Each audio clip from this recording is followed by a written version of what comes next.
Já. Heyrðu, já, þá hvet ég bara alla til þess að koma og fá sér sæti.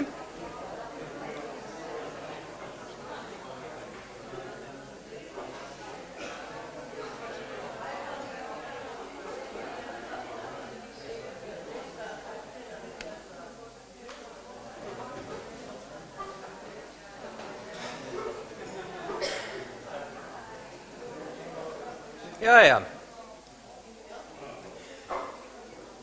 Verið þið sæl? Jæja, það nú koma allir.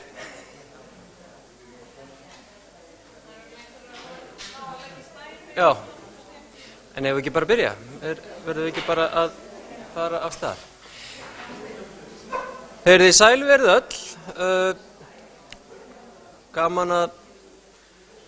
Gaman að sjá ykkur hérna og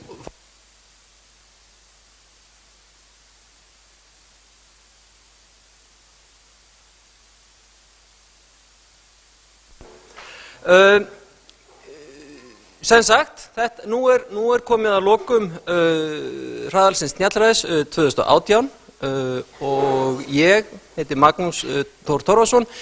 Ég er lektor í nýsköpun og viðskiptaþróun við Háskóla Íslands og ég þarf umsjón með meistaranám í nýsköpun og viðskiptaþróun og ég ætla að halda eitthvað aðeins utan um þetta, vera fundarstjóri hérna.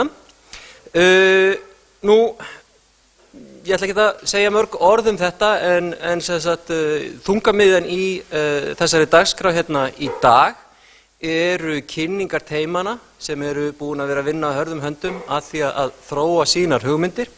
Þannig að við hlökkum með þetta öll til að heyra hvað þau eru búin að vera að gera. Þau koma hérna í salubunu og eru með sínar kynningar eða pitch eins og stundum er sagt.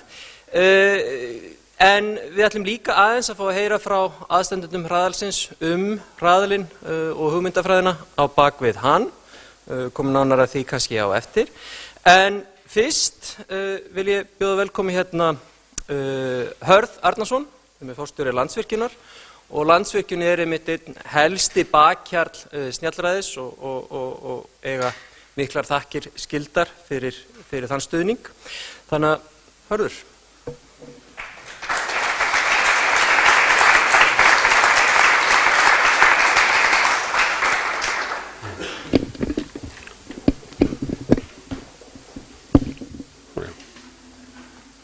Góði gestir, það er bara afskaplega ánægjulegt að vera með ykkur hérna í dag og okkur finnst sérstaklega gaman í Landsvirkjun að vera að koma að nýsköpun eins og við erum að gera í þessu verkefni og mér kannski persónulega þó ég sé búin að starfa nokkuð lengi sem forstjóri fyrirtækja og þá eyddi í hálfri starfsævinni í vöruþróun hjá Marel. Ég starfaði í upp undir 15 ár við það að langan tíma að taka þátt í og síðustöðuna leiða vöruþróunar.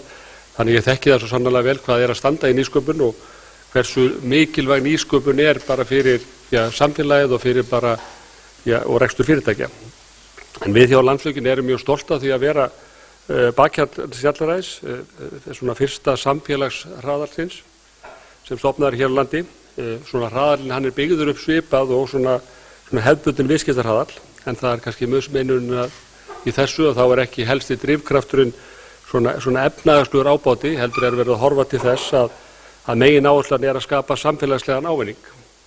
Við höfum áður komið að hefðbundnum viðskiptahraðlum eins og í Start-up Einingu Reykjavík og höfum bara góða reynslu af því, þannig að það var ekki erfið ákvörðun fyrir okkur þegar við að leita til okkar að verða bakhjarl Snjallræðis eins og hefur komið fram.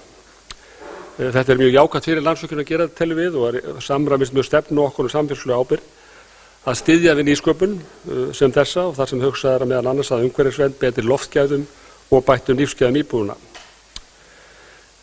Nýsköpun og frumkvöðlastarf þarf ekki endilega að þýða tækninýjungar eins og kannski við tengjum fyrst svona hefðbundi við að þurfa að stunda nýsköpun. Því að með samfélagslega nýsköpun þá má finna nýja lausnir til að takast á við áskorun sem snerta til dæmis umhverfis, heilbrigðis, menntamál og velferðarmál. Það er mikilvægt að hafa það í huga að nýsköpun í breiðum skilningi þessu orðs er afar mikilvæg öllum samfélögum. Við þurfum stöðugt að vera að leita leiða til þess að þróa samfélag á jákvæðan hátt með tillit til umhverfismála, samfélagsmála og efnahags, eða má segja þriggja stoða sjálfbæra þróunar. Ef við erum ekki að þróast áfram, þá má því halda því fram að við sem raunverulega að fara aftur á bak.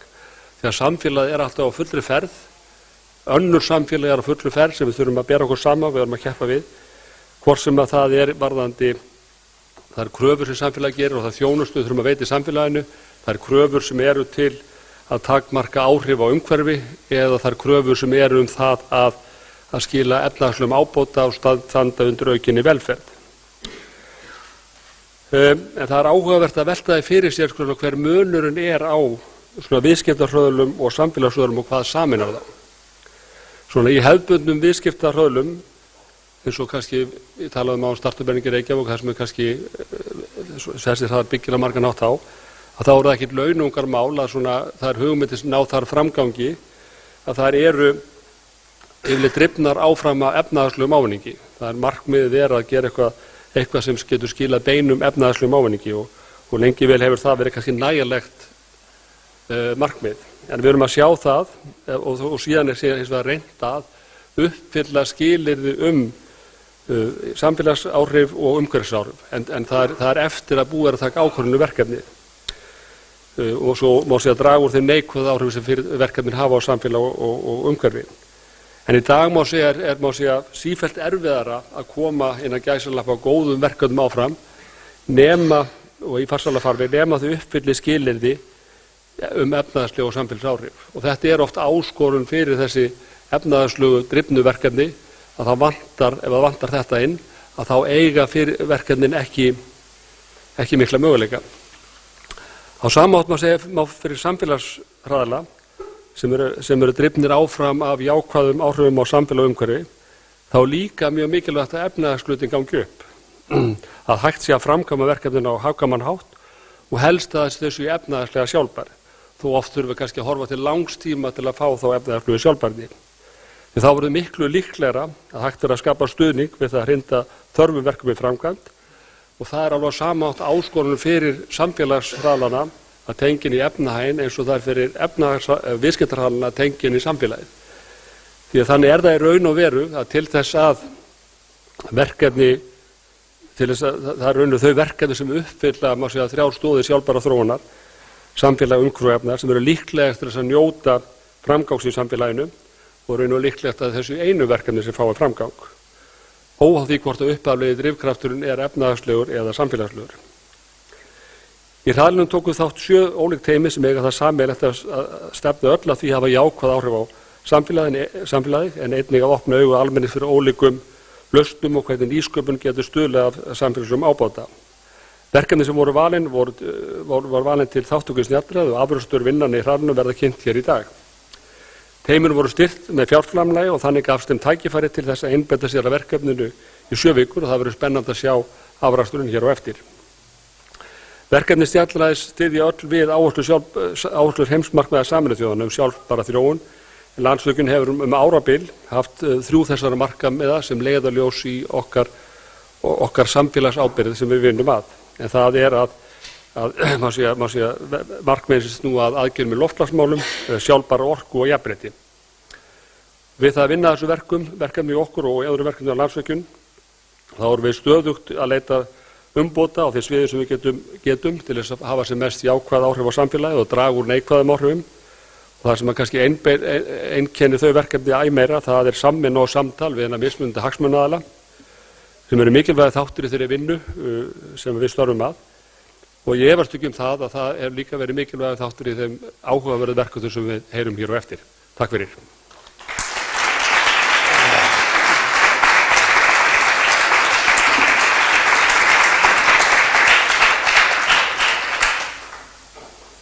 Já, akkurat.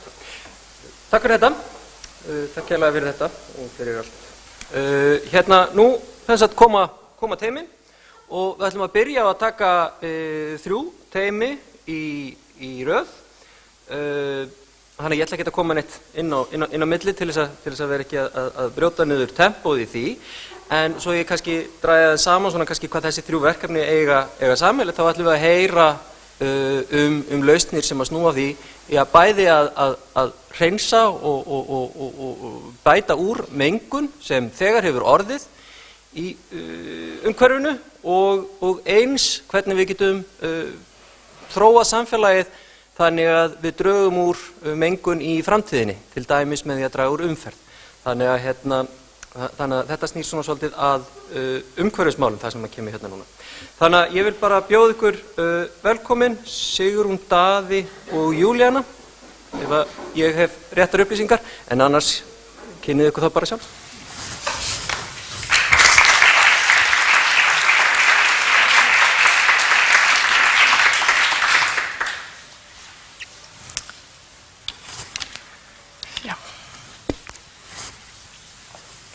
Heyrst í mér?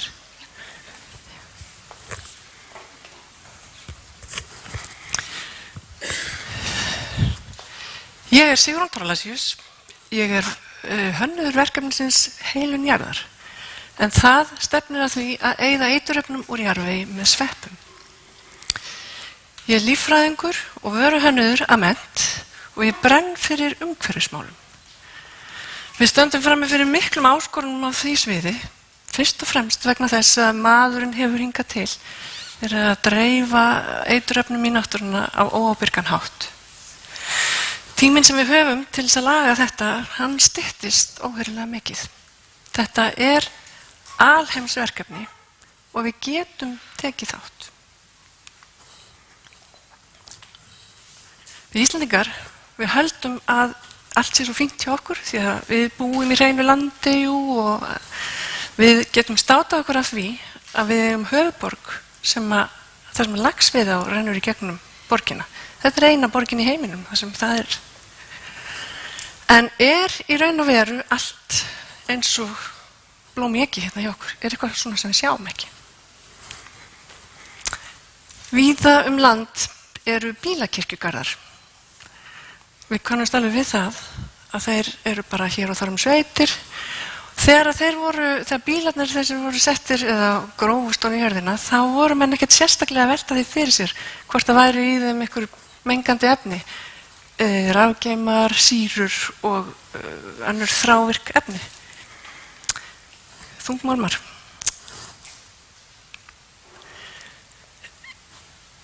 Geirsnef í Elliðaárvogi, það er landfylling og dæmi svona bílakirkjugarð.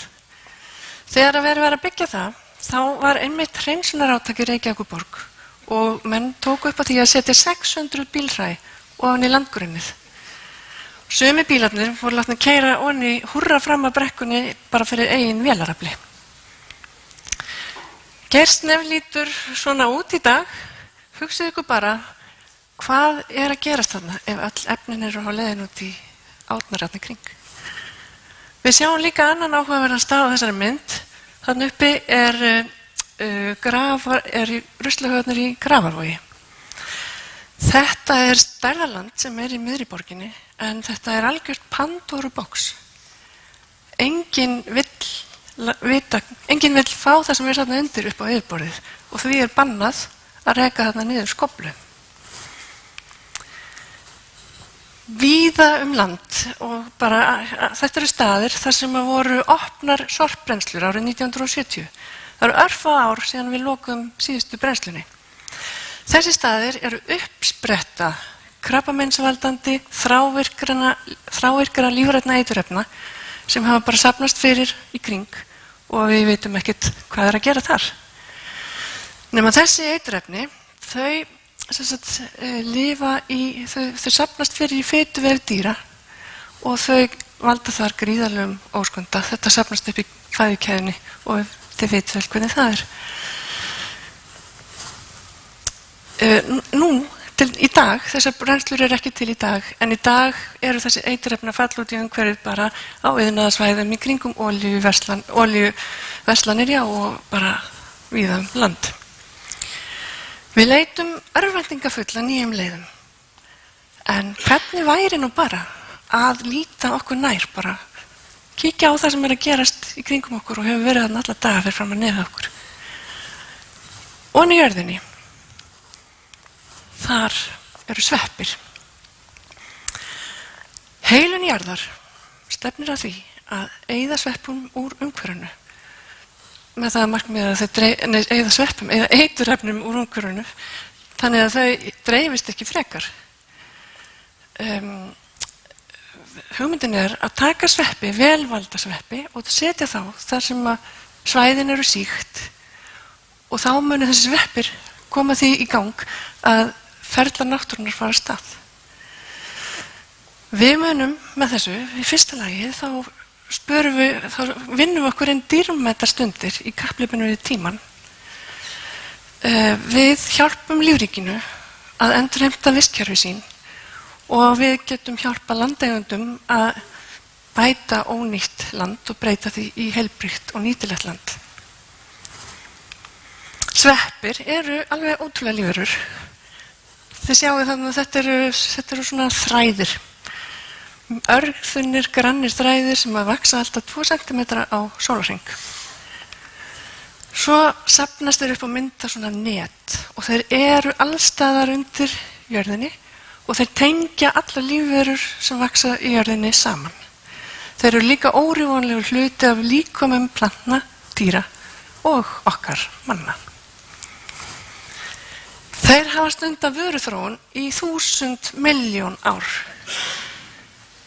Kóngsveppur, hann sogar til sín þungmálma. Það er búið að komast að því að kartöflumygla getur étið plast. En það sem ég hef mestan áhuga á það er þessi ostrusveppur. Hann getur sem sagt brotið niður, nánast öll, ef ekki öll, þessi krabbameinsvaldandi efni sem eru að safnast fyrir og við erum í vandræðum með. Sveppurinn, hans hlutverk í náttúrunni er að láta dauð tré rotna. Hann brýtur niður efni sem heitir lígnin og þetta efni það sér til þess að viðurinn verður viður, þess að fruman verður að við. En efnið er ótrúlega sterkt og það eru bara þessi sveppir sem geta brotið þetta niður. Þetta er mynd af lígnin, þetta er mjög stór og svona flókin sameind. En mér langar að benda ykkur á að þetta er sett saman úr svona hringjum, fullt af hringjum. Þessi hringir heita bensenhringir og eru stöðugastu efni sem að efnisheimurinn sem finnast þar. Það þarf því kannski ekkert endilega að koma óvart að þetta eru nákvæmlega byggingin á efnunum sem eyðast ekki, sem verða þrávirk, langlíf. Þau eru svona í laginu og þetta er svona, þau halda svo rosalega þétt saman, þeim líður svo vel í þessu formi að það geta engar lífverur eitt brotið þetta niður, nema sveppirnir. Ostursveppurinn, gallinn við hann er sá að hann vex ekki í íslenskri náttúru, ekki svo að vita sé.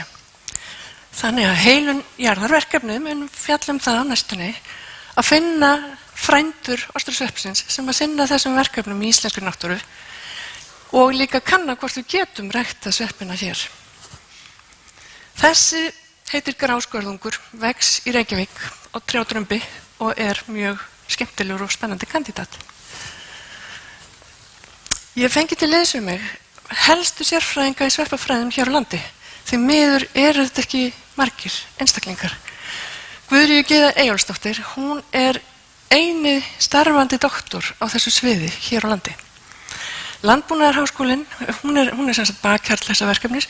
Landbúnaðarháskólinn hefur líka sýnt áhuga og vilja á að útvega vinnustofu og vinnuaðstöðu og hjálpa til. Verkefni vinnst hins vegar ekki alveg sjálft, þannig að það þarf náttúrulega fjármagn og fleira til.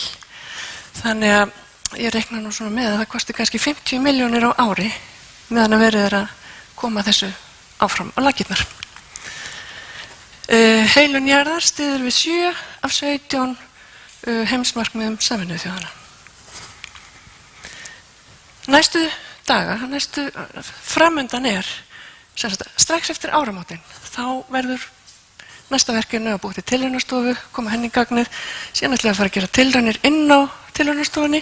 Í sumar ætlum við að fara strax út og vinna verkefni á vegum Reykjavíkurborgar því að þar er drullupollur sem þarf að laga. Síðan ætlum við að búið til sveppabanka, þannig að við getum leitað í hann í framtíðinni ef eitthvað kemur upp á. við ætlum að veita fyrirtækjum ráðgjöf og við ætlum svo að fara bara að heila jörð. Eftir okkar daga mun náttúran sjá þetta allt saman sjálf. En hún hefur tólið til þess en mun kannski bara taka sér margar aldir í verkefnið. Ef við getum virkjað þessi öfl núna og fengið þau með okkur, þá getur sveppasveitin bjargað ýmsu á einu íslenskur sumri. Takk fyrir.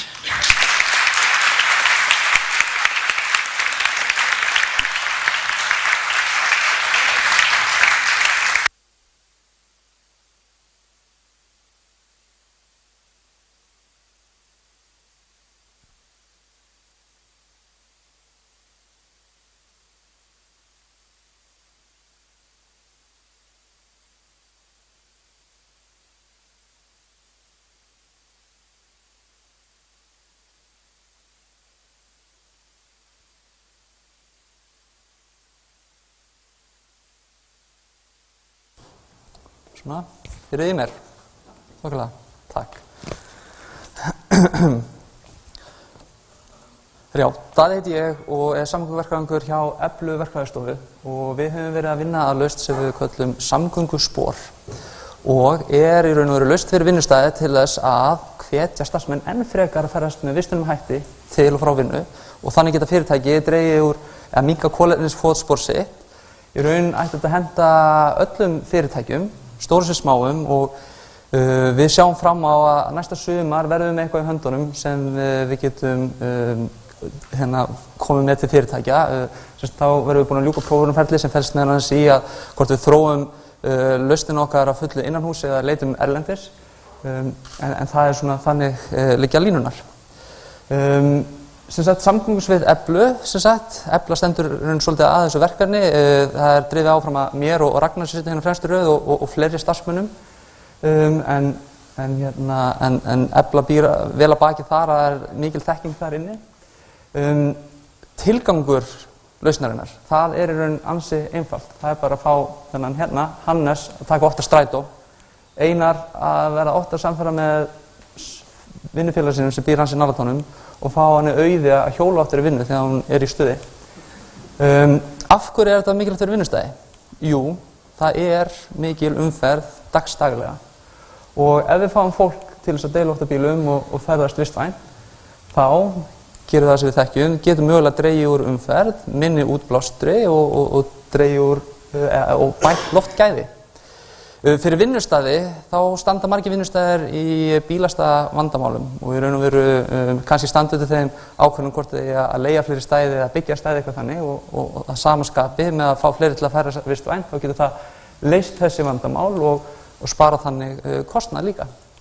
Það er margvíslegur annar ávinningur sem margar rannsóknir hafa sýnt fram á og í raun bara ef fólk ferðast oftar með vistunum hætti þá er það heilsunnum starfsfólk bætt ímynd fyrirtækja og getur líka aðstoða fyrirtæki að ná ýmsum markmiðum loftslagsbreytingar og tóna líka vel við samfélagslega ábyrgð fyrirtækja.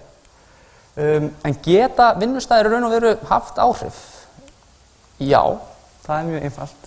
Nú þegar í dag eru margir vinnustæðir með samgöngusamninga og það hefur reynst mjög vel.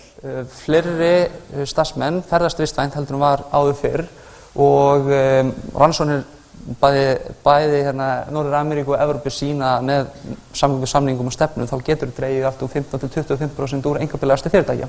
Þannig að flest fyrirtæki, eins og sjá hérna á Íslandi í dag eru með svona 75% starfsmanna að ferðast á bíl en með réttum aðgerðum getum mögulega fengið þetta niður í 55%. En hvað er vandamálið hér á landi? Við erum með samgöngusamninga en við vitum að í raun samgöngusamningar ætti að geta skilað enn betri árangri. Það er bara tiltölulega lágt hlutfall starfsmanna sem nýtir sér samgöngusamninga en það er oft ekki bara þeir sem ferðast vistvænt en vinnustæðir eru svona ströggla við hvernig fáum við fleiri til að skrá sig í samgöngusamninga. Samgöngusamningum fylgir líka ýmis umsýsla, getur verið kostnaðið þannig að ekki öll fyrirtæki eru með samgöngusamninga og síðast en ekki síst þá eru kannski erfitt að mæla árangurinn á samgöngusamningum hver eru virkilega áhrif á kolefnisfótspor og annað slíkt. Þannig að það ekki skrítið að mörg fyrirtæki spyrja sig hvert virðið við að innleiða slíka stefnu og samninga. Fyrir starfsmanninn dag þá eru samgöngusamningar fyrirkomulagið kannski svolítið skuldbindandi. Það að segja að til þess að fá styrk þá þurfa starfsmenn í raun og veru að skuldbinda sig að ferðast 3-4 sinnum í vinnu yfir ákveðið langt tímabil, oft heilt ár eða yfir sumar eða vetur eitthvað svoleiðis. Þannig að það er boðið svolítið svona allt eða ekkert scenaríó sem margir ekki tilbúin að skuldbinda sig við og kannski vantar líka svona reglulega hvatningu frá vinnuveitanda. Þannig að ef við skoðum Hannes þá býr hann til dæmis nærri strætóstöð en bara vantar þessa hvatningu og samt ekki tilbúin heldur að skuldbinda sig svona yfir langt tímabil. Einar, hann veit bara ekki af því að það einn samstarfsfélag sem keyrir fram hjá heimilinu hans á hverjum degi og Auður, hún hjólar bara þegar gott veður. En það gott og gilt en við þurfum að hvetja hana til þess. Lausnin sem við teljum að sé fyrir hendi að breyta svolítið fyrirkomulagi samgöngusamninga. Það að segja, í staðan fyrir að gera þetta samningar sem skrifir í lengra tímabil, þá breytum við fyrirkomulaginu þannig að ef þú getur ferðast til vinnu með vissum hætti, þá færðu umbuna þann dag óháð því hvernig þú ferðast, strætó, hjóli eða gangandi, en svo líka þú ert samferða, þá getur líka fengið umbun og kannski bílastæði beint fyrir framan starfsmanninganginn. Það finnst mörgum mjög töff. Fyrirtæki eru líka geta leikið sér með þetta og haft punktakerfi, þannig að ef þú sannar 2000 punktum, þá færðu kaffibólla með framkvæmdastjóranum, 10.000 punktar íþróttatösku, sum fyrirtæki myndu kannski hafa þetta akkurat öfugt, forstjórinn mjög skemmtilegur. Hvernig förum við að þessu? Það stóra spurningin og það raun það sem við erum að reyna að klóra okkur svolítið í.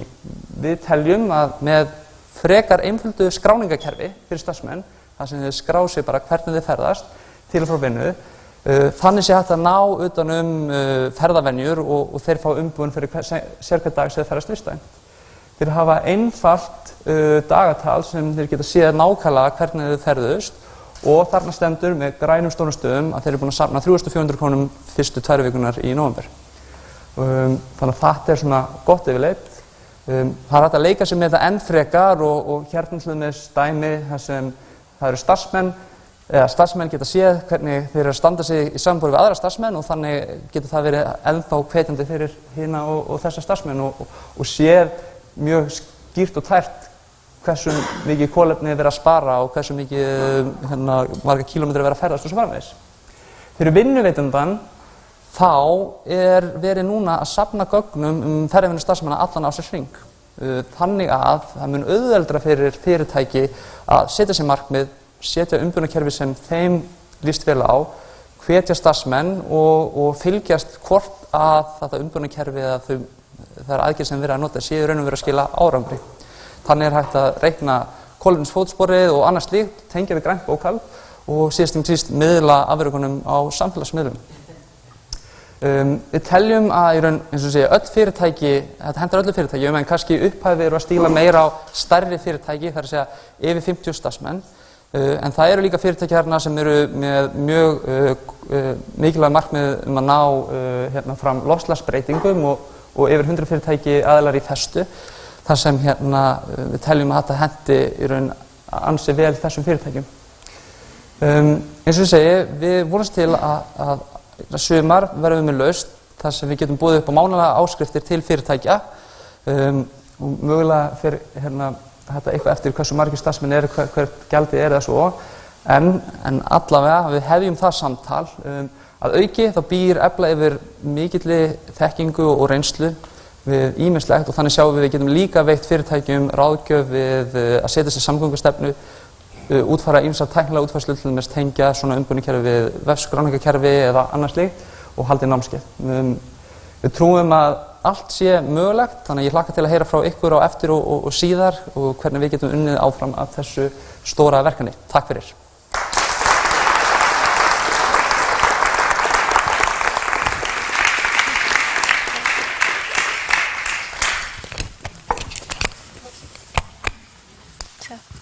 Do you hear me? Does it work? Yeah, perfect.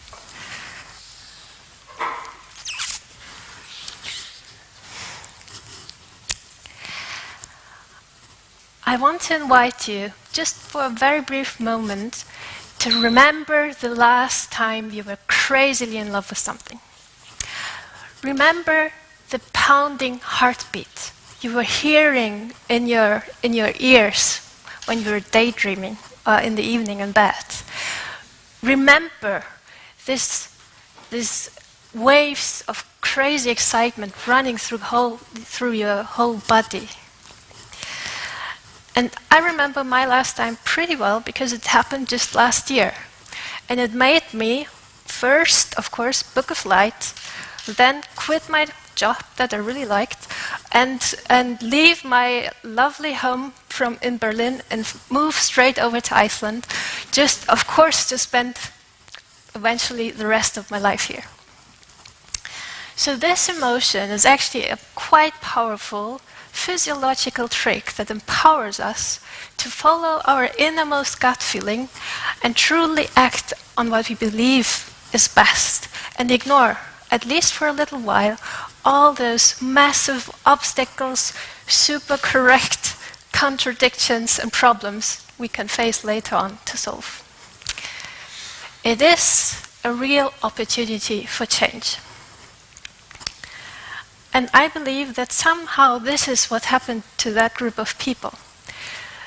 The Samtakumbilis in Divstil are by now somewhat 4,000 people who are united by a single thought, that cars should not dominate their city. And this group, to me at least, is kind of a miracle. It shouldn't exist because Icelanders love cars. And obviously, they love big streets where they can show off those cars and love huge amounts of parking spaces.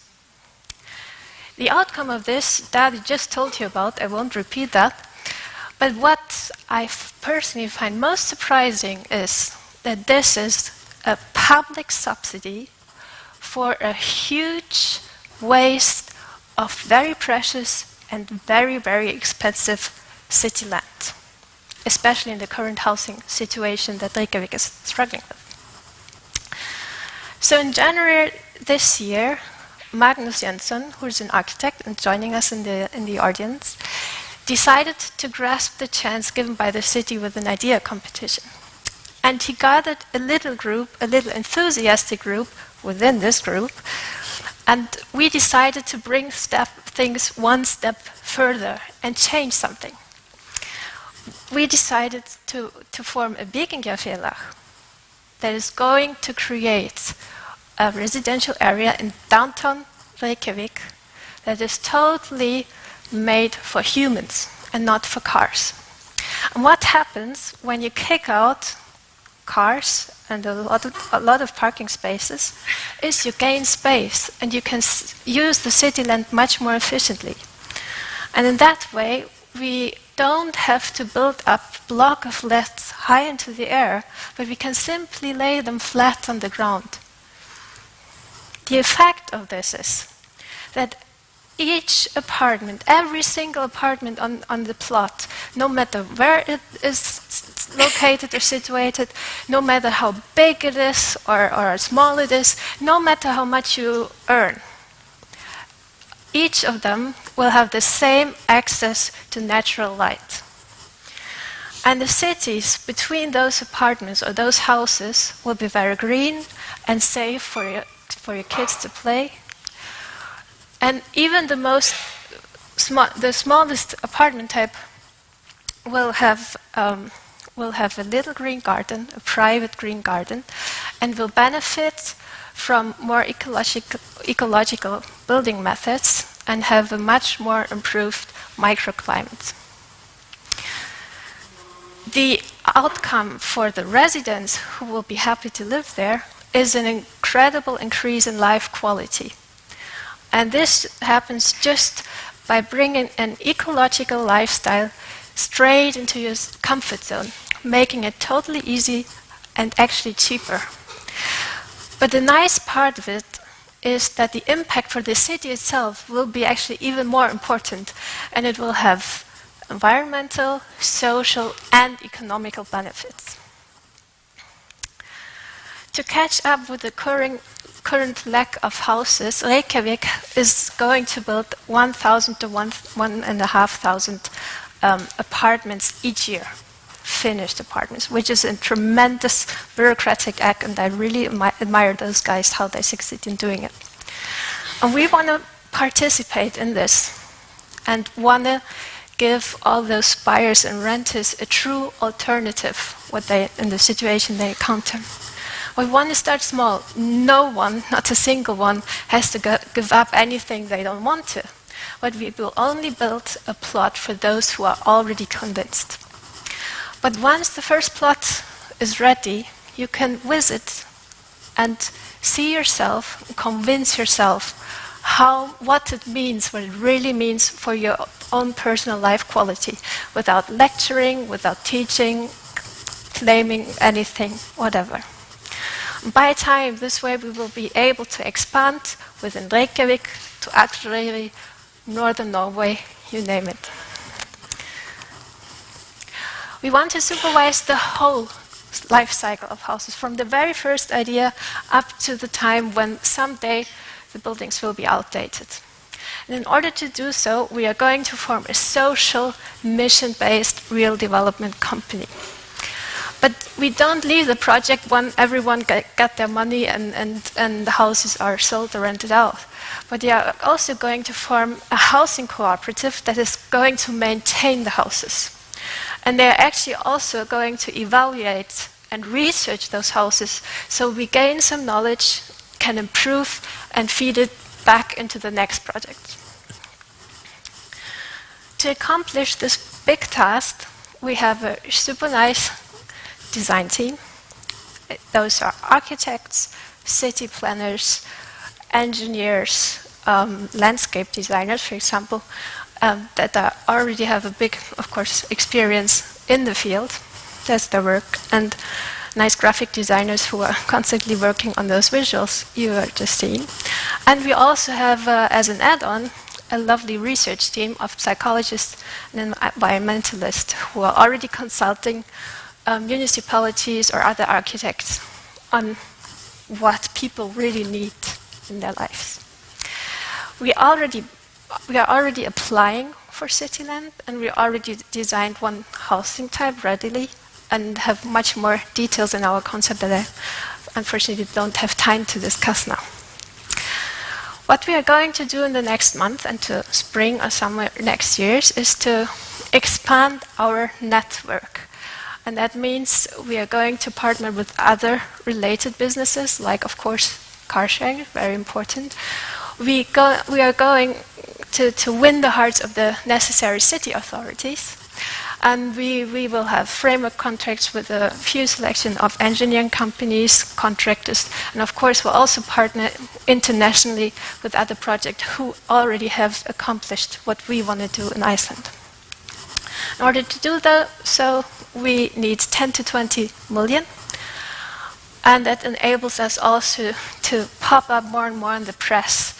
And the peak of this campaign is going to be Hönnunarmars next year, where we're going to have an exhibition with virtual reality animations and the start of a lecture series. So if I managed somehow to win at least a little bit your heart and make you fall in love with this idea, don't be shy, start to change something and join our movement. Thank you.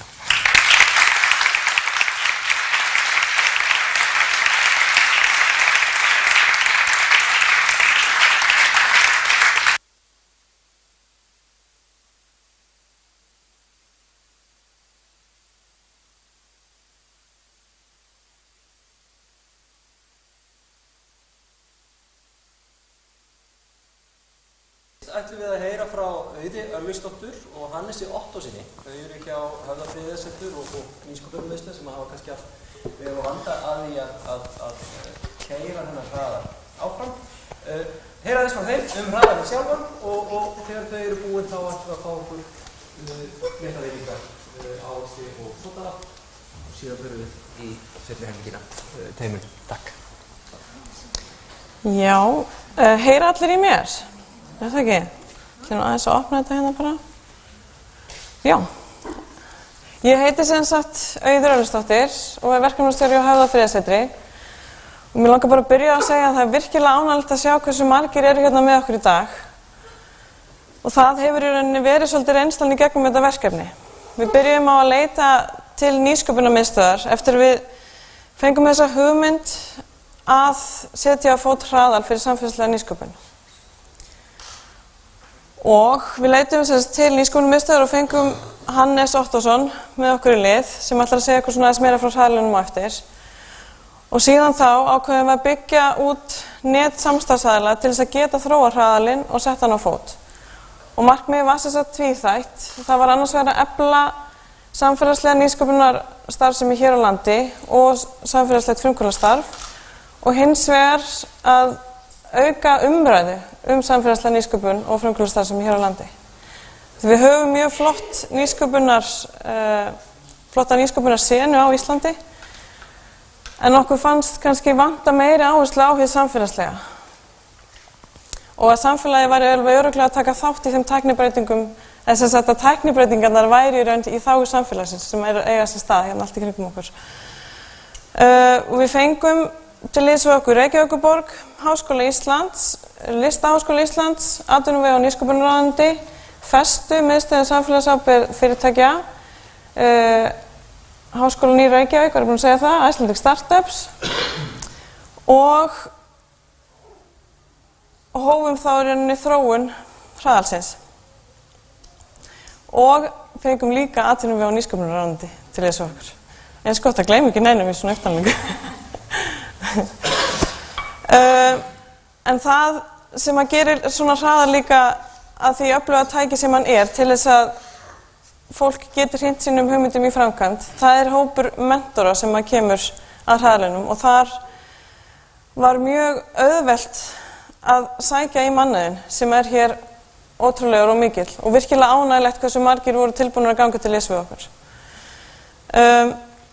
Við fengum síðan líka, eins og hefur komið hérna fram og svo mikilvægt, til liðs við okkur Landsvirkjun sem bakhjarl sem ómetanlegt til þess að geta staðið að hraðali sem þessum.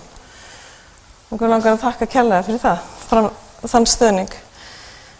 Við hófum síðan í rauninni opnuðum fyrir umsóknir í september og þá vorum við aðalega að leita að verkefnum eins og þessum hérna sem við heyrt frá og eigum eftir að heyra frá fleirum.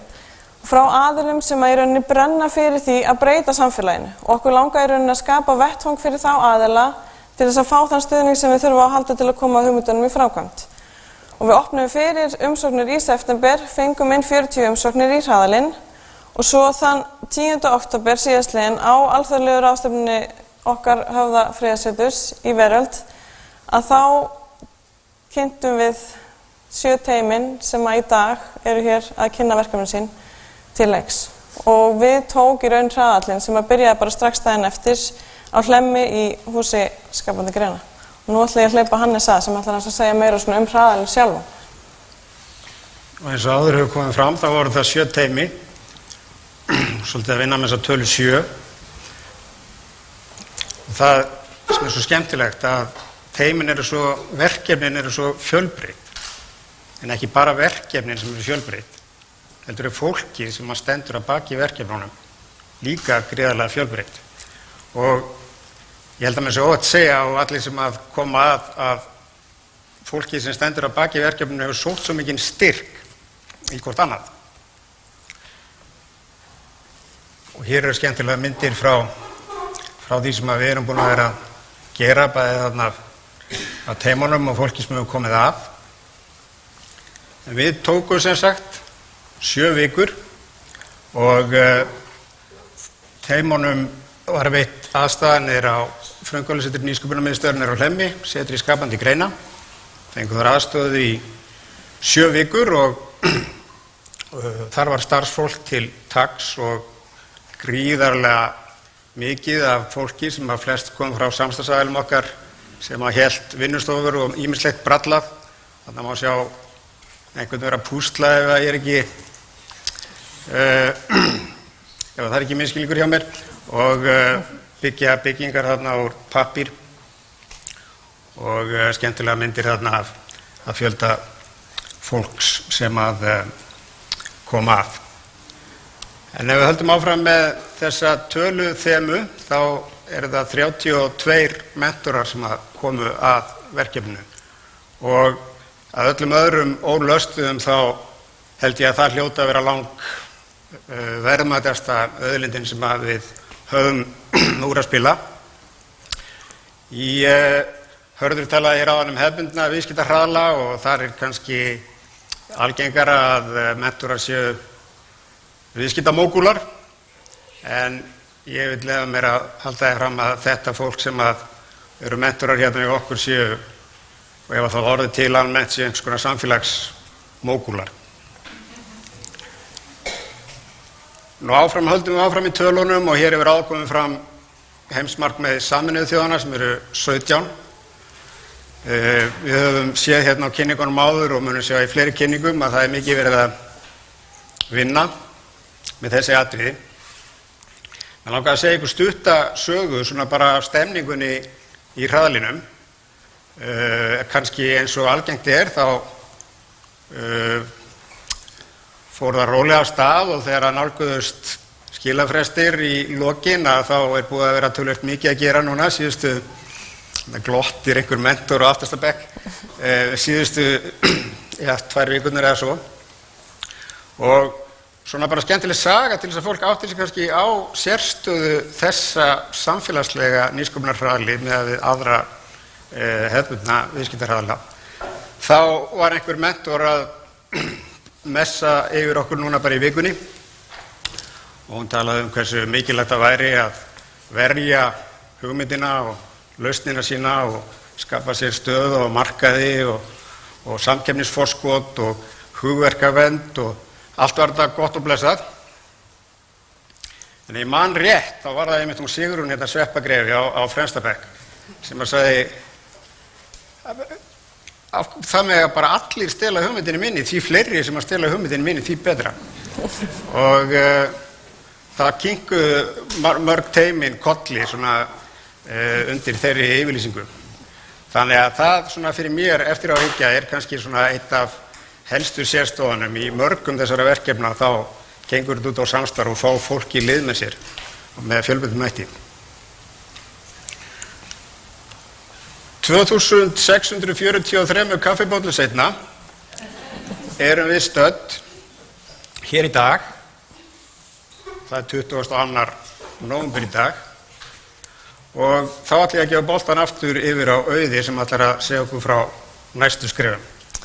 Já, þau eru rauninni bara þau að við vonum svo sannarlega að við fáum áfram að njóta þessa mikla stuðning sem við finnum fyrir og meðbyrs og að okkur langar í rauninni líka sérstaklega bara að þakka teymunum sem að hafa tekið þátt í þessu ferðalagi með okkur og fá að vera hluti af ykkar ferðalagi þessar síðustu 7 vikur.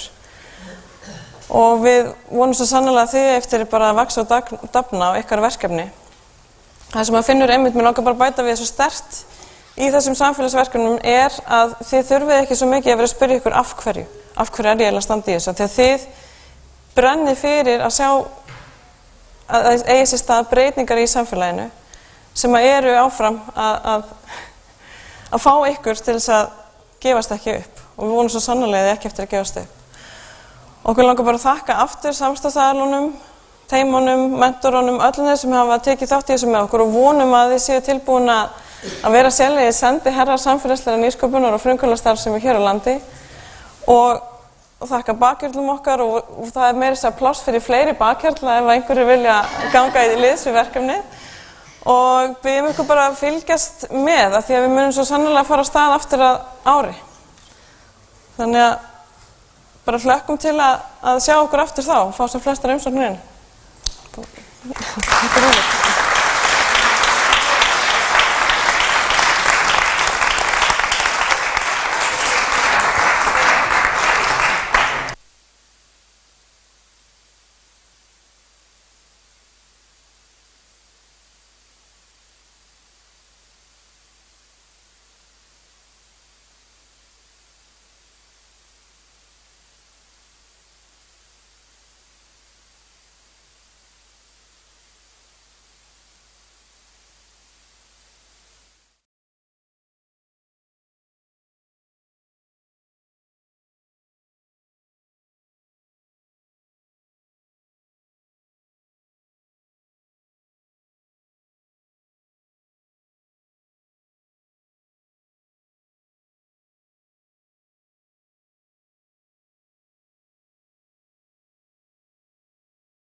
bara nóg að smella þetta svona hérna? Já. Ok.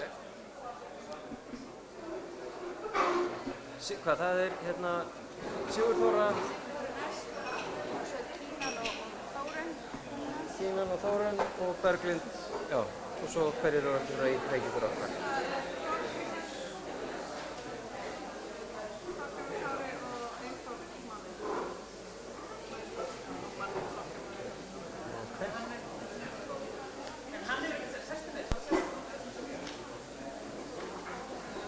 Já.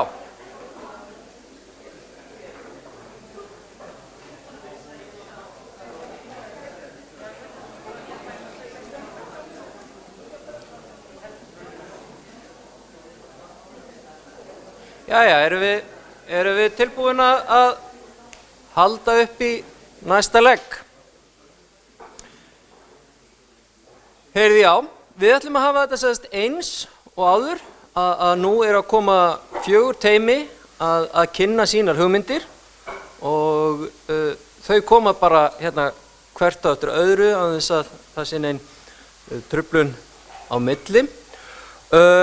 Nú, ef teymin sem voru hérna fyrir hlé voru svolítið að horfa á umhverfið eða ef umhverfið var svolítið svona þungamiðja í því sem að þau teymi voru að gera, má segja að samfélagið sé og samskipti sé á vissan hátt svona svolítið þungamiðja í því sem að teymin eru að gera sem að koma hérna á eftir.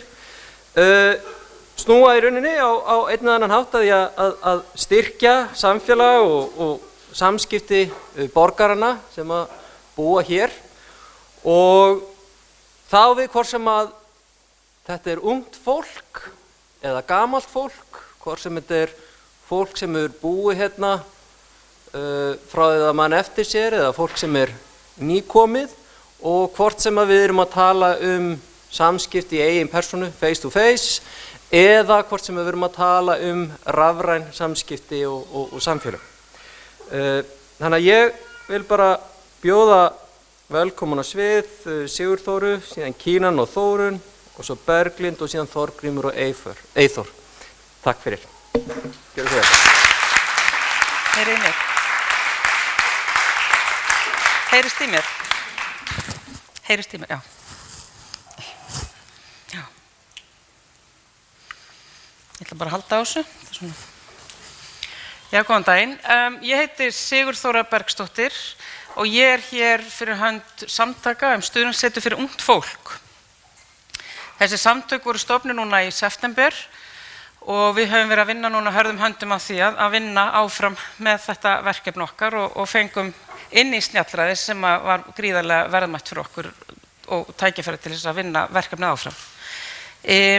Ástæða þess að við stofnum þessi samtök og samtökum stuðningssetur fyrir ungt fólk má kannski rekja til minnar persónulegu reynslu en við mistum drenginn okkar fyrir 2,5 ári síðan að hann hét Bergur Snær og hann tók eigið líf. Hann hafði og við höfðum með honum lengi leitað leiða til þess að hjálpa honum að vinna með hans vanlíðan og erfiðleika og ekki náð árangri þar og upplifað bara vonleysi í því. Við erum ekki ein. Við upplifum mjög mikið núna í bara samfélaginu umræður að unga fólkinu okkar líður ekki nógu vel. Að geðheilbrigðismál og þættir sem snúa að ungu fólki séu bara ekki nógu góðu lagi. Við erum að missa unga fólkið okkar, við erum að missa þau út í vanvirkni.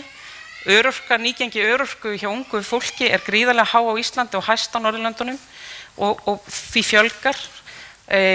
Kannanir sýna að vanlíðan ungs fólks er að aukast, þannig að við erum bara, það er eitthvað sem við erum ekki að gera nógu vel og eitthvað sem við þurfum að breyta í þessu. Þegar Bergur Snær dó þá stofnuðum við minningarsjóð og minningarsjóðurinn hafði það markmið að styðja við ungt fólk sem lent hefur í áfalli og styðja við úrræði sem styðja við ungt fólk. Og ég leitaði í 2,5 ár og við sem vorum í þessu vorum alltaf að finna eitthvað til þess að koma og búa til eitthvað til þess að takast á við þetta mál og við myndum styðja úrræði sem einhver annar ætlaði að stofna, sem eiginlega enda með því að við bara stofnum það sjálf.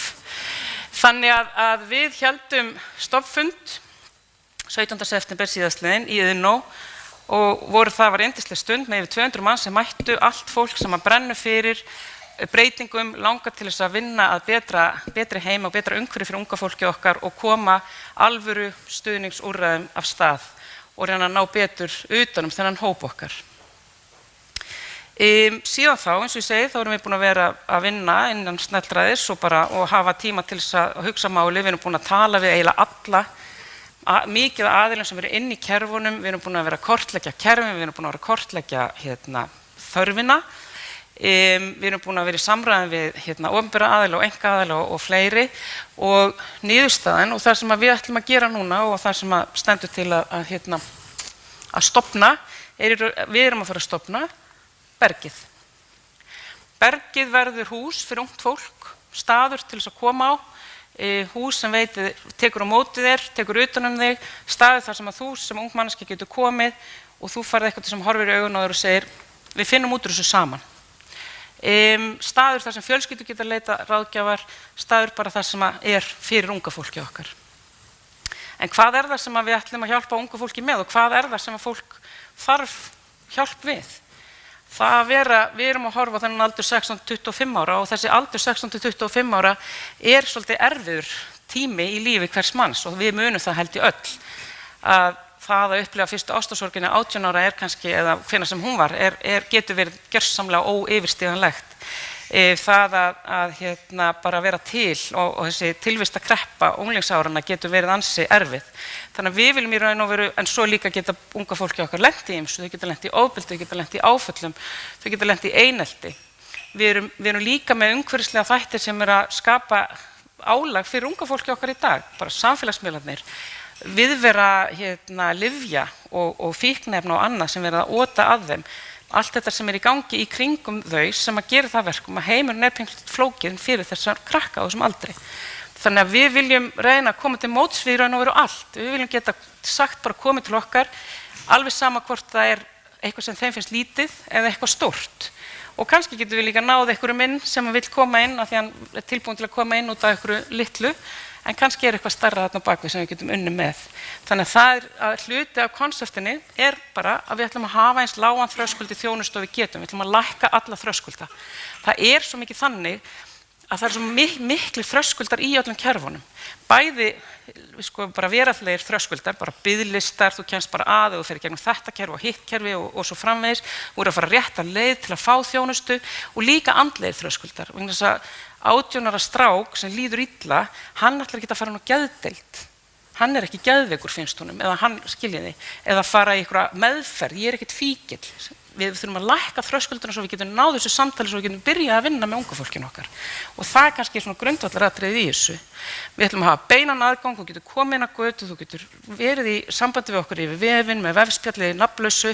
Við erum komið samning við Caraconnect sem í raun og veru svona fjár meðferðar búnaður, þannig að þetta veita meðferð gegn tölvu og bara að minnka þröskuldin. Við ætlum að reyna og við ætlum að vinna upp þessa heimasíðu sem heitir bergi.is. Hún ekki komin upp, svo ekki fara strax. Og þar sem við munum setja saman fræðslupakka og forvarnir verður hluta okkar starfi. Bergið stendur ekki eitt.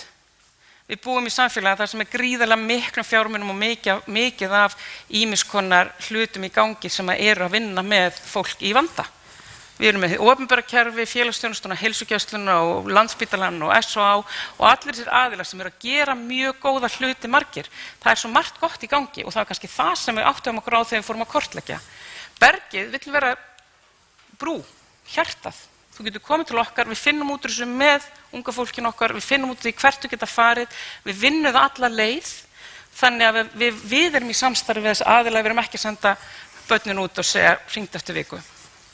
Þannig að við ætlum að ná upp samstarfi við sem flesta og við bjóðum öllum með okkur í þetta ferðalag. Við bjóðum öllum þeim sem að vinna í þessum málum að koma með okkur og vinna þetta með okkur af því að við gerum þetta ekki ein. Það mjög mikið af góðu fagfólki og mjög mikið af góðum hlutum í gangi og við viljum samræma það og nýta það saman. Það sem að hluta þessum lága þröskuldskonsepti líka við viljum búa til umhverfi og ímynd á forsendum ungs fólks.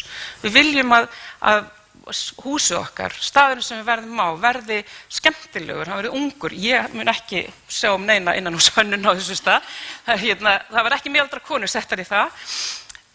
Og við ætlum að nýta okkur, vera með fulltrúaráð og við ætlum að nýta okkur áhrifavalda.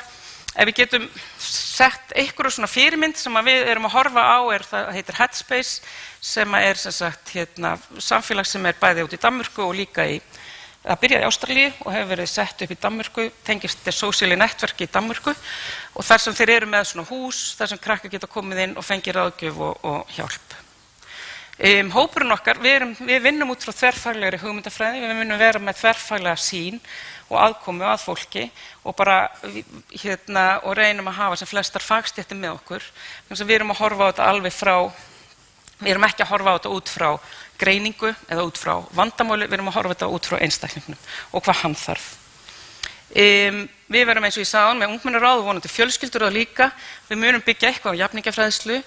En einn þáttur sem við leggjum mikla áherslu á og til dæmis bara í stjórn bergsins, nú ég farin að kalla þetta bergið, þetta var svo langt samtökum stuðningssetur fyrir ungt fólk, það mjög gott að geta sagt bergið, eru til dæmis aðilar bæði Háskólum Akureyri og Háskólum í Reykjavík, við erum að vinna því að tryggja okkur samstarfi Háskóla Íslands. Við viljum mæla og skoða og átta okkur á hvað það sem virkar. Við erum að reyna að koma niður á best practice og það verður gert með mjög markvissum hætti frá upphafi hjá okkur. Af því það skiptir líka máli upp á hvernig við ætlum að eyða þeim peningum sem við fáum í verkefnið, sem leiðir okkur að næsta. Við erum að setja upp núna tilraunaverkefni fyrir næsta ár. Við stefnum á því að opna í mars. Við erum ekki komið húsnæði, þannig að ef þið vitum eitthvað gott húsnæði, látum við vita. Við gerum ráð fyrir að fyrsta árið með því að við setjum upp húsnæði, við erum að leggja pening í það, séum 90 milljónir sem við þurfum til þess bara að koma þess að stað, koma tilraunaverkefnina og laggirnar og fara í fulla starfsemi. Getur verið aðeins minna, það fer kannski líka bara eftir hvenær við fáum húsnæði og náum að opna. Við gerum ráð fyrir að reksturinn á þessu sé svona þarna og það kemur svolítið í ljós að því við erum að fara af stað með tilraunaverkefni. Við áttum okkur ekki ennþá nákvæmlega á því hversu bæði mikil aðsókn og hversu mikla starfsemi við þurfum að hafa. Við getum ekki séð fyrir öllu í þessu. Þannig ég segi 60 til 80 milljónir á ári sem þarf til að reka þetta. Við gengum út frá því að við gerum þetta sem samfélag saman, við leitum til samfélagsins okkar, til einstaklinga og fyrirtækja framlög, sérstaklega hvað varðar eins og það að setja upp húsnæðið og verkefnið, en við munum ekki reka svona apparat án framlaga frá hinu opinbera og við göngum bara út frá því að það muni nást inn, enda erum við bjartsýnt fólk. Ef við hugsum ávinningin, ég meina við getum reiknað, við getum tekið, það er reikniregla hjá Virk sem ég fann, þar sem ég tók allt það minnsta sem ég gat í raun og veru, það að koma ungri manneskju sem er vannvirk inn í virkni á þá styttri tími en annars hefði gerst, þá erum við að tala um svona 18 milljónir króna af við græðum 18 milljónir króna samfélagið. Það er mjög lítið og væntanlega er það miklu meira. En þó við töljum að svona lítið, þá bara ef við hjálpum 10 og 100 þið getið reiknað þetta upp.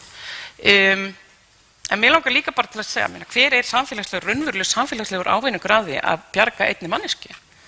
Og hver er raunverulegur samfélagslegur ávinningur af því að hjálpa fjölskyldunum okkar? Af því hver ung manneskja sem lendir í vanda á heila fjölskyldu og marga af. Og ég vil bara enda á því, við ætlum að hætta að missa unga fólki okkar og við ætlum að vinna með því að hjálpa því og við ætlum að gera þetta saman. Takk fyrir.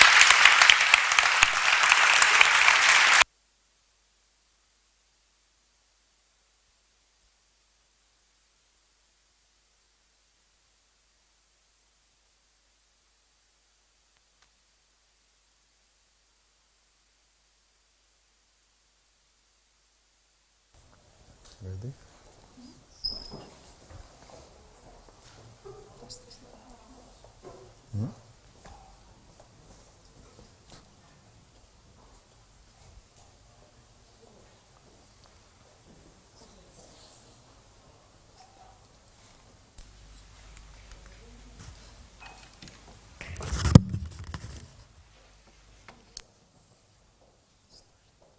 Hello, my name is Kinan Kaduni. Og ég heiti Þórunn Ólafsdóttir, heyrið í mér? Já, flott.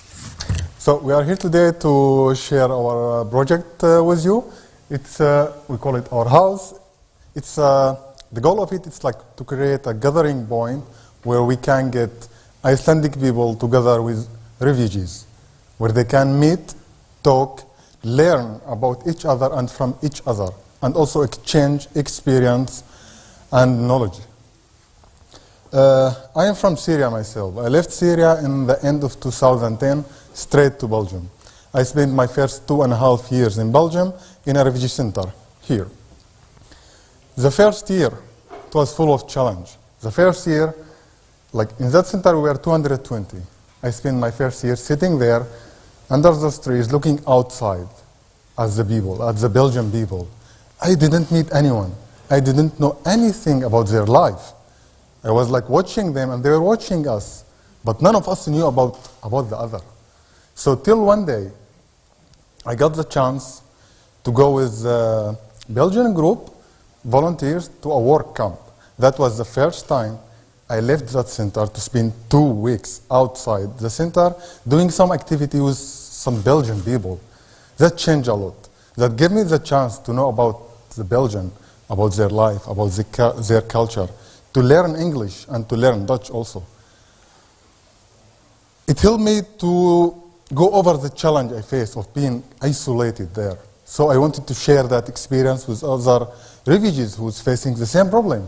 So I started organizing work camps every summer in different refugee centers in Belgium to share that experience. And then I went a bit farther to Greece to work there during the refugee crisis with helping other refugees, with sharing the experience. It's a way to make their life a bit easier in the country where they are moving to. From Greece, I met my partner, Soren Olafsdottir, and then we moved to Iceland. In Iceland, the amount of refugees, it's slowly increasing. During my work here, I got the opportunity to meet many refugees, to talk to them and know how they are doing. And I figured out that they are facing the same challenges that I had back in Belgium, which it is being isolated. Being in a country without knowing anything about the country, about the people, about the society. Here is an example about our friend, Majid. Majid, he is from Iran. He came here alone, like almost 3 years ago, as a refugee. He was so lonely. He was so lonely that one day he went to Limmer station, bus station, just to try to talk to anyone, to make any friend, any social network, just to get out of the bubble, if I will call it.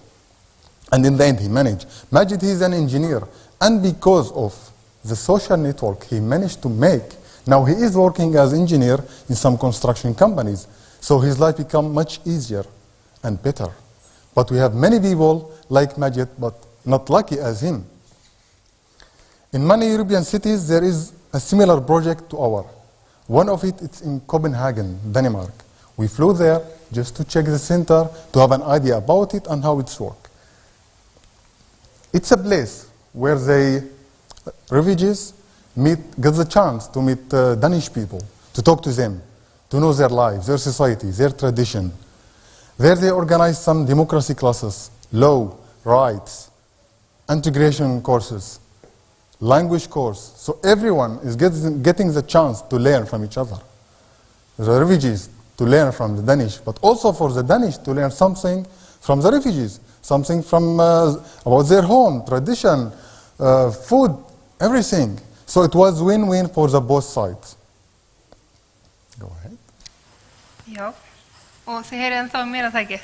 Já, og af hverju er mikilvægt að svona staður, svona hús, svona miðpunktur, samskipta þessara fjölbreyttu hópa sem byggja samfélag okkar verði til núna? Við lítum á það svo með okkar reynslu og þekkingu af starfi með fólki á flótta að heimurinn er að breytast, samfélagið okkar er að breytast, hóparnir sem að búa á Íslandi í dag eru fjölbreyttari og fullt af tækifærum sem búa í því og mörg þeirra eru því miður vannýtt. Og þegar að við hittumst ekki og tölum ekki saman og þekkjumst ekki, þá verða til alls konar fordómar og misskilningur og ranghugmyndir, en kannski er versta afleiðingin af þessu samskiptaleysi einangrunin sem að Kínan var að lýsa hérna áðan. Og þess vegna erum við á akkurat rétta tímapunktinum þar sem að við þurfum að ná utanum þennan hóp, bjóðunum inn fyrir og ég veit fyrir víst, hafandi unni mikið með fólki á flótta, að þar er líka hópur sem vil kynnast okkur betur. Og af hverju við, teymið okkar hérna, það má eiginlega segja að við rekum svona litla útgáfu af verkefninu heima hjá okkur. Fyrsta lagi þá komum við úr sikkurum menningarheiminum, komum úr sikkur áttinni og hittumst þannig í miðjunni í Grikklandi og fluttum hingað.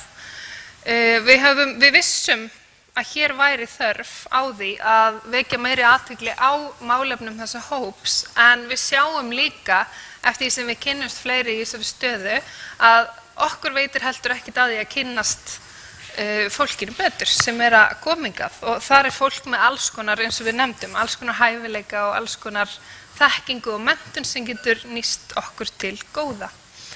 Og heima hjá okkur þangað leitar líka mikið af fólki. Það er fólk sem kemur reglulega til okkar sem að skilur ekki endilega hvernig samfélagi virkar. Það var að fá bréf héðan og þaðan og það vantar einhvern til að aðstoða sig með þetta. Það vantar einhvern stað sem getur farið og fengið svör við því hvað á að gera núna, eða hvert það getur leita, hvar það getur fundið vinnu og hvar það getur skapa tengslanett. Og eins og Kína nefndi með Majid vinn okkar, þá ekki þurfa að fara niður á Hlemm og reyna að tala við fólk sem að bíða eftir strætó og því engin annar til staðar. Þess vegna ætlum við að reyna að byggja einhvers konar huggulegt hús, ekki endilega byggja, en við þurfum að koma því á laggirnar. Okkur vantar húsnæði, það er eitt sem að er aðal kannski svona áskorun fyrir okkur til að geta komið þess á laggirnar, er að okkur vantar húsnæði fyrir verkefnið. Með hafa það í huga ef að þið vitum svoleiðis. Og ég rakst á þessa mynd á þessum bekk þegar við vorum að setja saman kynninguna, og hún er kannski svolítið í stíl við verkefnið sjálf. Hann lítur ekkert út fyrir að vera neitt sérstaklega merkilegur. Hann er klastrað saman úr vörubrettum og björgunarvestum sem við fundum á ströndinni í Grikklandi úr því sem til var. En hann er nytsamlegur, þarna getur fólk sest niður og hvílt um bein og spjalla saman og deilt upplifunum sínum og búið til einhvers konar, og þar getur orðið til samskipti sem að getur breytt lífið fólks. Og það er einmitt það sem við þráum að tilgangur þessa hús verði. Já, takk fyrir.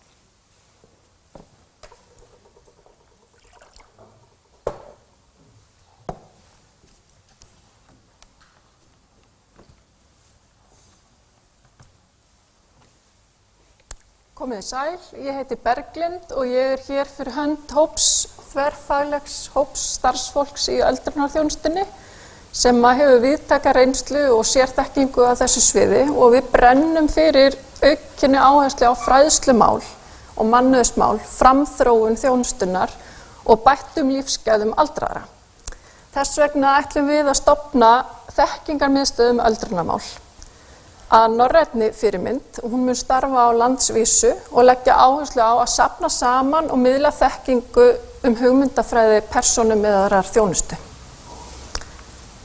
Það er ábyggilega misfjarlæg tilhugsun fyrir okkur sem hér erum að sjá fyrir okkur lífið og tilveruna sem aldraður einstaklingur. En öll viljum við verða gömul, en hvernig líf er það að vera gömul og þurfa aðstoð? Eða eins og ein dóttir lýsir í blaðaviðtali, það þarf algjörlega að stokka þetta fyrirkomulag upp. En þetta er ekki sterkur þrýstihópur og aðstandendur eru það ekki heldur á meðan þeir standa í þessu. Bæði er maður óundirbúinn, en einnig fær maður þessa tilfinningu að vilja ekki styggja neitt af ótta við að fólki manns fái verri þjónustu. Og hún heldur áfram, ég skil ekki af hverju það ekki hægt að sjá til þess að fólki líði vel síðustu árin sín. Og stór hluti af því að koma fram við það af meiri virðingu. Myndin þarf ekki að vera svona. Og það eru mörg heimili sem vinna markvisst að innleiðingu nýrrar menningar. En við vitum að það getur tekið mjög langan tíma að ná í gegn breytingum og þróa þjónustu til betri vegar. Þannig að ef þú vilt sjá þína drauma úrvalsöldrunarþjónustu þar sem lífið þess virði að lifa því, þá ekki seinna vænna en að byrja strax. Persónumiðuð þjónusta hefur það að markmiði að vinna gegn einmanaleika, vanmætti og leiða og setja einstaklingin í öndvegi. Það ekki nóg að fá sting í hjartað. Við þurfum að gera eitthvað í þessu saman og núna strax. Íslenskt samfélag býr nú þegar yfir gríðarlega mikill reynslu og sérþekkingu varðandi öldrunarmál og við þurfum að flýta því ferli að innleiða gagnreyndar aðferðir. Það líka mikið vel heppnuð tilraunaverkefni sem ekki hafa verið fest í sessi.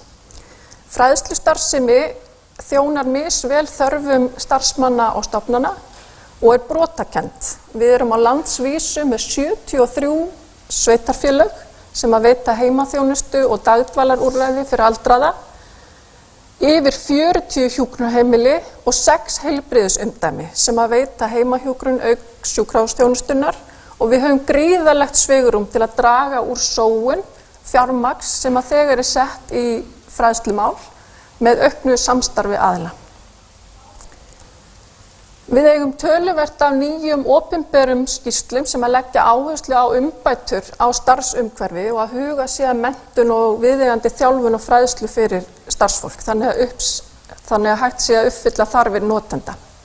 Má þar nefna tillögur samstarfsnefndar málefni aldraðra frá 2016, úttekt á heilbrigðishluta öldrunarþjónustunnar frá svipuðum tíma og glænýja kortlagningu félagsvísindastofnunar á öldrunarþjónustu utan stofnana og hún sýnir vöntun á fagþekkingu. Og við megum ekki láta þessar skýrslur enda í skúffunni. Við erum búin að sjá öldrunarpíramídan mjög oft. Hann gjarnan dreginn upp þegar á að sýna fram á áskorunina sem við stöndum frammi fyrir í þjónustu við aldraða. Ég ætla ekki að sýna ykkur öldrunarpíramídan í dag.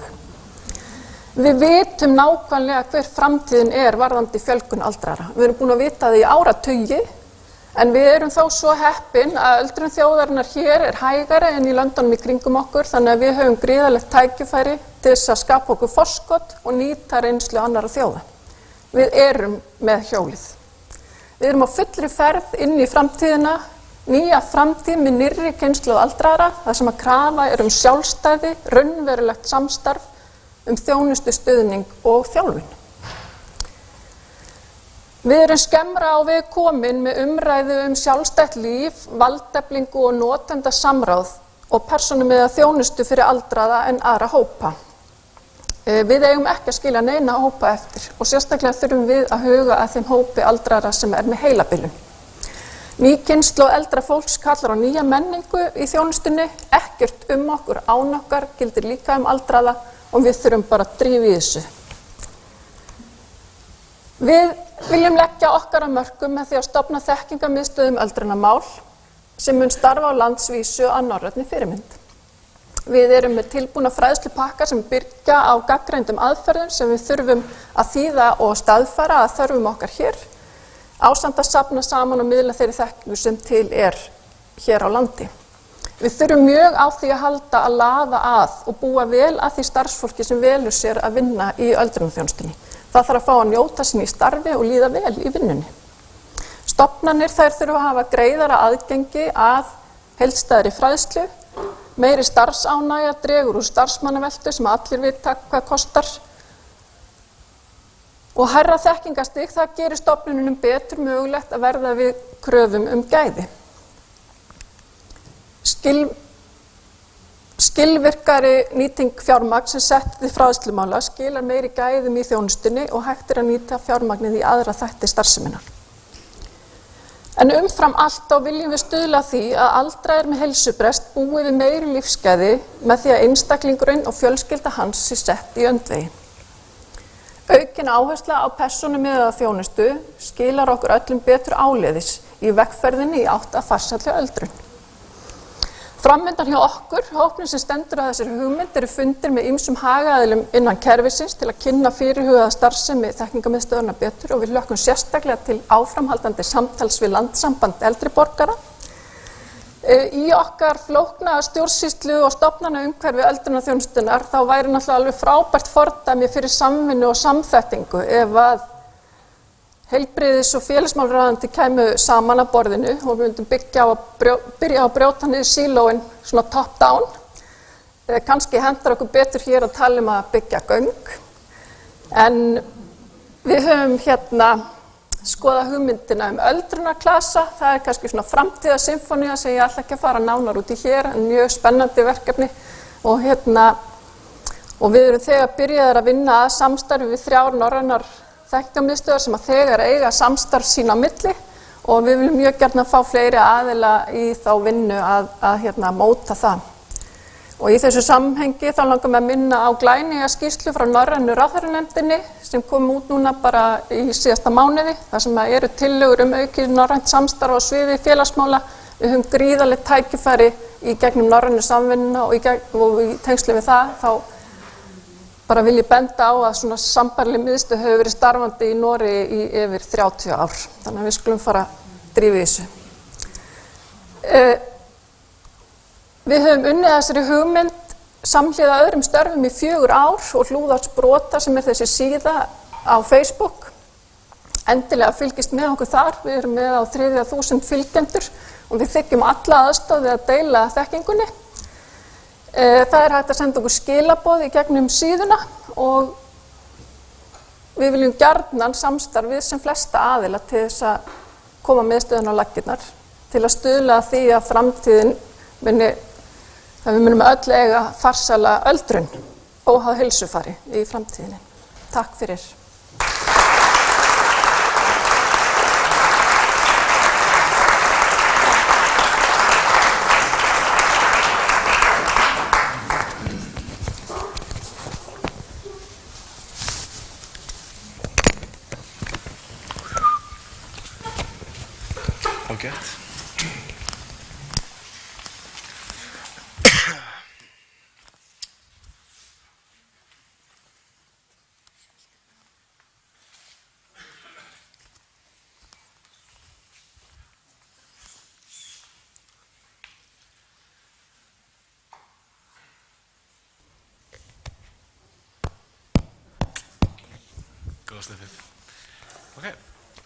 Heyrist í okkur?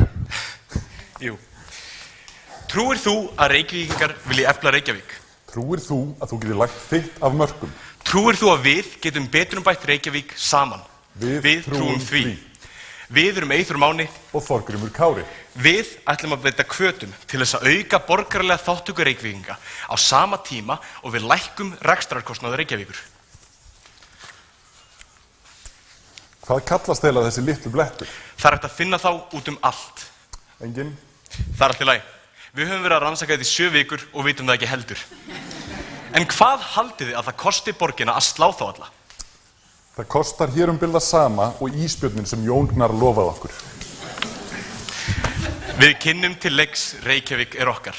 Reykjavík er okkar gerir fólki kleift að ættleiða eignir og svæði í nærumhverfi sínu. Til dæmis þessa litlu graspletti eða bekkina í hverfinu eða jafnvel ruslastampana. Í skiptum fyrir umhirðuna myndi borgin umbuna þeim með innex svo þau geta leyst út í formi þjónustu frá borginni. Til dæmis hækkaðs frístundastyrks, menningarkosts eða sundmiða. Hérna má sjá hluta af Seljakverfinu í Breiðholti. Myndin sýnir þá graspletti sem borgin slær. Við merktum rauð þau svæði sem við telum að íbúum myndi henta að slá. Það tæki íbúagötunar nokkrar auka mínútur að slá hvern blett. Með því að brjóta þessa þjónustu upp á milli allra sem hafa áhuga á sinninni, getum við á sama tíma og við lækkum útgjöld borgarinnar aukið eignarhlut Reykvíkinga í borginni sinni með aukinni borgarlegri þáttöku. Íbúi tekur að sér verk fyrir umbun. Umbunin mun kosta borgina minna en verkið gerir nú. Reykjavík spara sér mismunin. Þetta frekar einfalt, það ekki? Sjáðu líka fyrir ykkur sóunina. Við erum núna að borga verktökum hundruði milljóna fyrir að keyra Reykjavík þvera á endilanga að slá þessa bletti. Við gætum boðið íbúum að taka þessi verk að sér í skiptum fyrir umhverfisvænar þjónustur, svo sem í formi bláu eða grænu tunnunar. Fólki skortir líka alls ekki viljan til að gera þetta. Það eina sem vantar vettvangur til að gera þeim það kleift. Deildarstjóri þjónustumiðstöðvar Reykjavíkur sagði við okkur að hann fær stanslausar fyrirspurnir frá fólki, en hann hefur því miður enga leið til þess að sinna þeim. Við tókum líka fullt af notendaviðtölum og eins og þið sjáið sögðu okkur öll að gera þetta.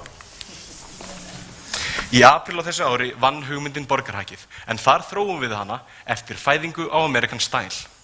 Núna erum við að klára snjallræði, þar sem við höfum nýtt tíman í að kanna fýsileika hugmyndarinnar. Næsta skref að framkvæma tilraun í einu hverfi, þar sem við myndum útfæra Reykjavíkur okkar með einni mannesku í stað rafrænnar þjónustu.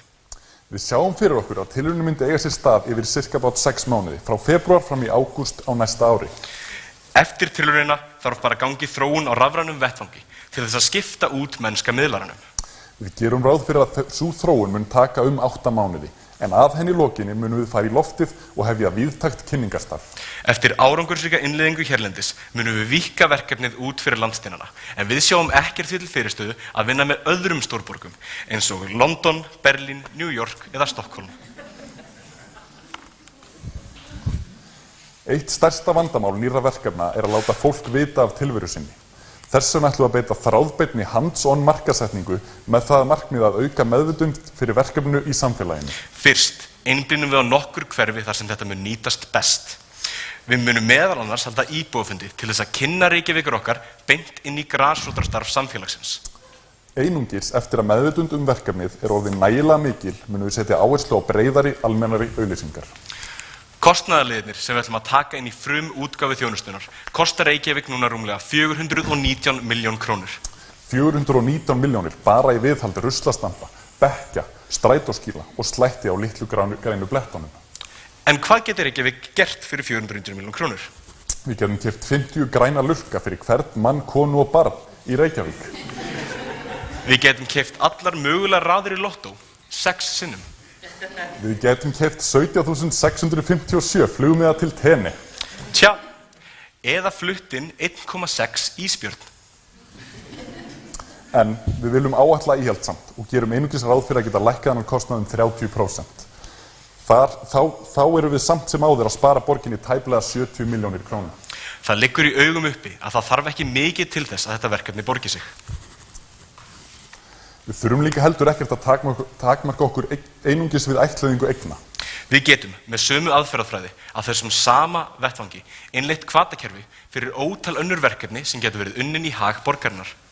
Til dæmis var hægt að umbuna fólki fyrir skokkplokk, bíladeilingu, flugeldatímslu eða hvað annað verkefni sem Reykjavík vill hvetja borgarbúa til að vinna. Sambærileg verkefni hafa verið framkvæmd í borgum erlendis. Í gegnum nokkrar sjálfstæðar tilraunir hefur verið sýnt fram á að svona verkefni getur haft viðtæk og góð áhrif á borgaralega þátttöku. Núna erum við að leita 8 milljón króna fyrir tilraunaverkefnið okkar. 8 milljónir. Það eru bara 2% af því sem við borgum núna fyrir sláttur.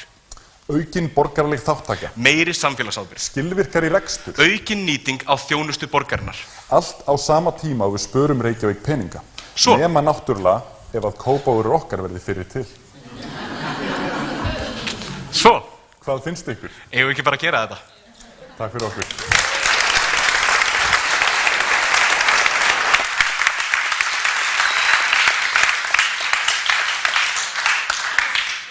Já, Heyri, takk kærlega fyrir þetta. Þetta eru búin að vera ótrúlega fjölbreyttar og flottar hugmyndir, sviði umhverfis og samfélags. Fjölmörg tækifæri og ég var nú eitthvað að telja saman hvernig einmitt þau snúa að heimsmarkmiðum Sameinuðu þjóðanna og þau snúa nú alveg fjölmörgum þeirri. Ég taldi nú bara að minnstakosti 12 í efnis áhersluðum verkefnina. Fyrir utan það að hvernig unnið að þessu verkefni eins og þau komu að Auður og Hannes algjörlega í samræmi við heimsmarkmiðum númer 17 sem að vinna í samvinnu markmiðin. Þannig að þetta eru mikil tækifæri og tækifæri fyrir einstaklinga og fyrirtæki sem að vilja láta gott að sér leiða með því að styðja verkefnin. Nú eða, eins og þið benti á, gerast bakhjarlar, koma inn á ground floor í snjallræði sem er núna að ljúka og sem sagt í ár og verður ótrúlega spennandi að sjá hvað gerist á næstu árum. Þetta getur bara orðið starra og flottara, ég sé ekkert annað í þessu heldur en upplið. En þetta, sem sagt, þetta voru verkefnin og þau eru búin að leggja hart að sér núna og við ætlum sem sagt að enda þetta á því að Sigurborg Ósk Haraldsdóttir borgarfulltrúi ætlar að veita teymunum viðurkenningar fyrir þátttökuna og árangur.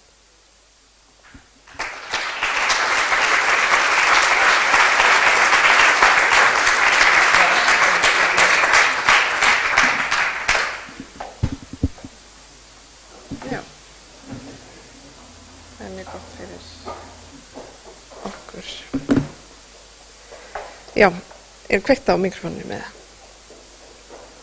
Er kveikt á heyrist í mér eða? Já, það heyrist, ljómandi. Herri, já, ég á ekki til orð yfir þessi verkefni. Þau eru alveg mögnuð í alla staði, ótrúlega fjölbreytt og ég upplýði allan tilfinningaskalan að sitja hérna og fylgjast með. Það er frábært að fá tækifæri til að veita viðurkenningu fyrstu teymunum sem hafa að þróa hugmyndir sínar í samfélagslegri nýsköpun í þessu verkefni. Snjallræði. Því Snjallborg í Reykjavík er Reykjavík okkar í dag og þið eruð að skapa framtíðina með okkur, með verkefnum sem varða veginn til að stuðla að bættri og sjálfbærri borg.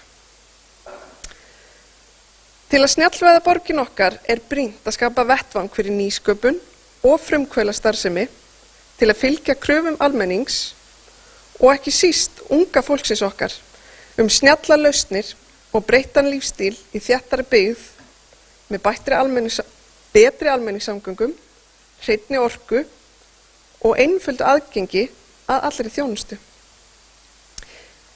Því þekkingin er allt í kringum okkur og það þarf bara að virkja aflið sem er í samfélaginu til þess að mæta framtíðinni.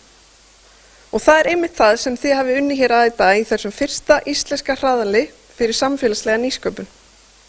Ég óska ykkur öllum innilega til hamingju og vil biðja ykkur að koma hér upp og veita viðurkenningu viðtöku.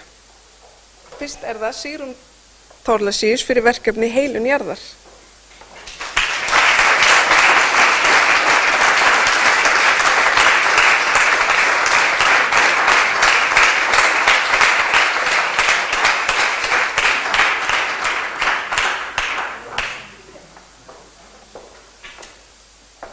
Daði Baldur Ottosson og Ragnar Gauti Hauksson fyrir verkefnið Samgönguspor.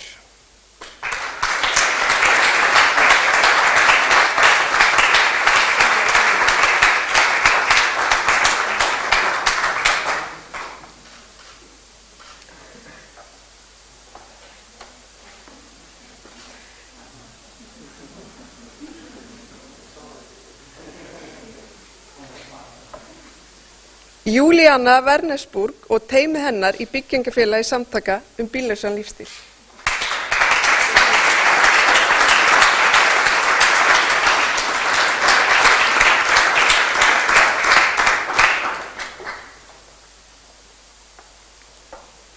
Sigurþóra Bergsdóttir og samtökin hennar Bergið, móttöku og stuðningssetur fyrir ungt fólk í vanda.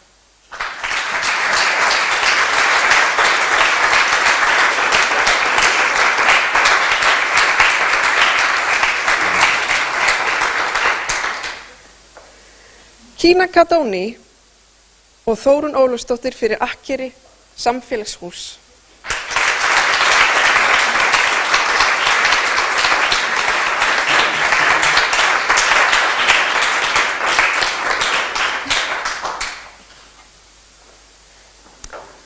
Berglind Indriðadóttir og teymið hennar í farsælli öldrun þekkingasetri.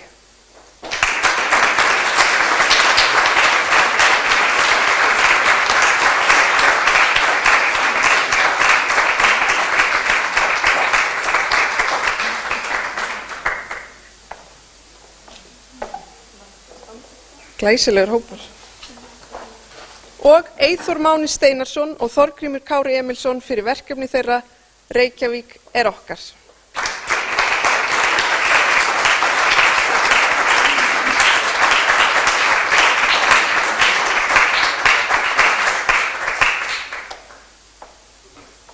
Enn og aftur til hamingju og gangi ykkur vel með framtíðina.